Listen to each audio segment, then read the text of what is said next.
Okay mga idol, ito yung ating pinungusan kanina, no? Yung mga Allen White natin.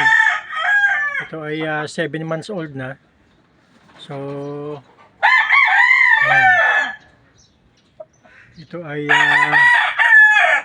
mga early bird. Ayan sila mga idol, oh. Ayan, bagong pungus na kayo ng umaga. Lahat sila, ayan, pinungusan ko na.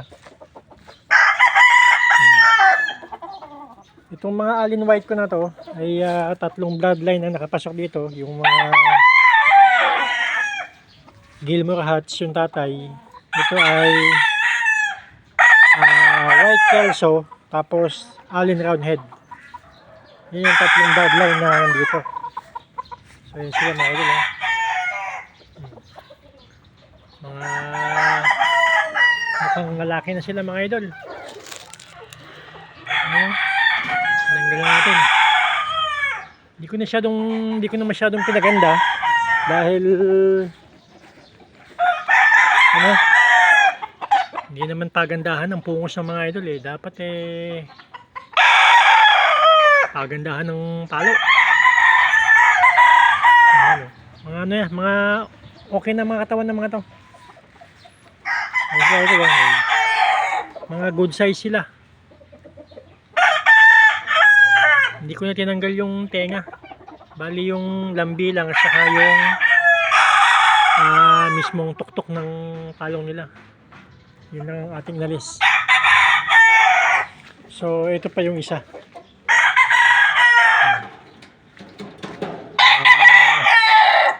Mga panglaban sa early bird. So September, August pwede na to, eh. Kasi 9 months na to.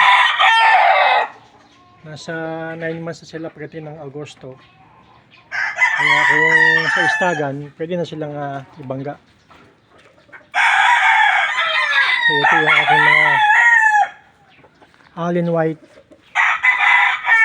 Kelso.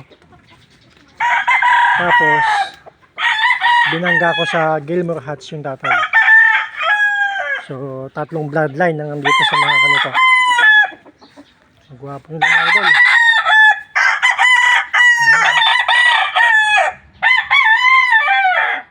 Ayos na, oh. Tanggal na yung mga palong nila, nakatrip sa mata. Ngayon, panayan na to. Pabubukahin ng katawan. Ito idol, yung bitaw nito nandun sa ipapakita ko na lang dun sa may comment section ng bitaw. Mga bitaw nila. Kumbaga yung ilan lang na nabitaw dito, eh. Ito nabitaw na rin to, malakas na malo. Ayun, oh. Malaking manok. Mahaba. Good size ito idol.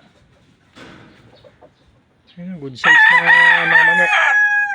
Mahaba mga bias, oh. Mahaba. Ito white pit.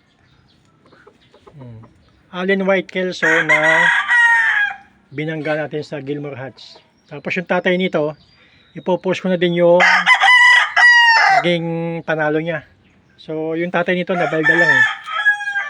Nabalda yung yung tatay nila. Pero pwede natin gamitin ulit yung materials. Ayan.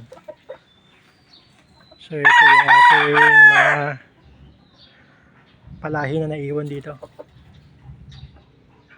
So yan lang mga idol. Abangan natin yan sa susunod. Ito ipapagulangin natin ng kaunti. Yung minsan may mga bisita tayo dito na gustong bumili. Yung iba bumibili. Kapag yung maiiwan, yun na lang ang sa atin ng mga idol. Bali, ayun yung aking mga 4 na buwan na nakatali, nakawala. Ayan, may mga nakawala pa dito, mga local banded. So itong mga to, ito yung gagamitin ko sa susunod. Itong mga Gilmore na to. Ayan. Mga Gilmore na ganyan. Mga black. Paano yung mga hats mga idol? Bali may mga hats ako dito, eh. So ngayon, mag-maintain tayo ng panay mga hats. Tapos ibabangga natin dito sa aking ano, 3 times winner na brown red hats. Ito lang yun. Ito yung 3 beses na eh. Yung mga pulit natin, mga nakawala. Mga black yan. Mga hats na yan talaga. Tapos yung mga kapatid, ito yung mga kapatid niya.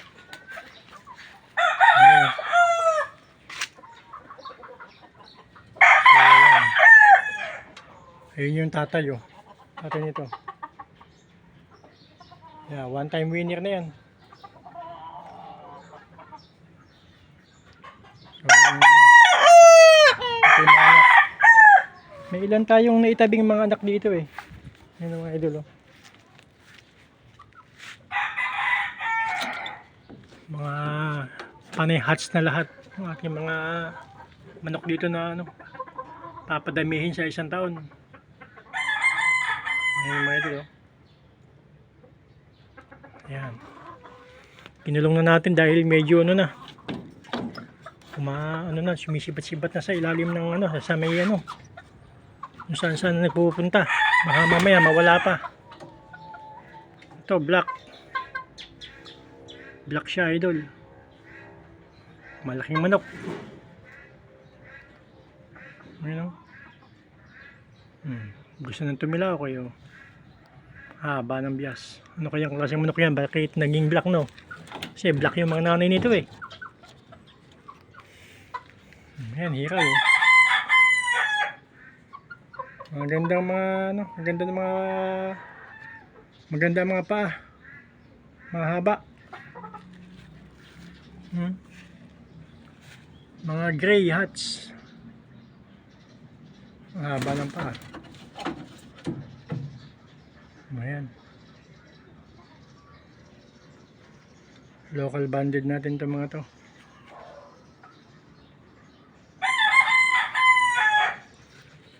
Ito yung mga gagamitin natin oh. Pwedeng gamitin ito mga idol. Mahaba ang bias. Ito yung isang brown red natin na nanalo.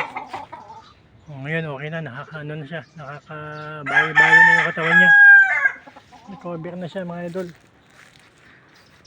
Ito yung gagamitin natin na materialis sa susunod.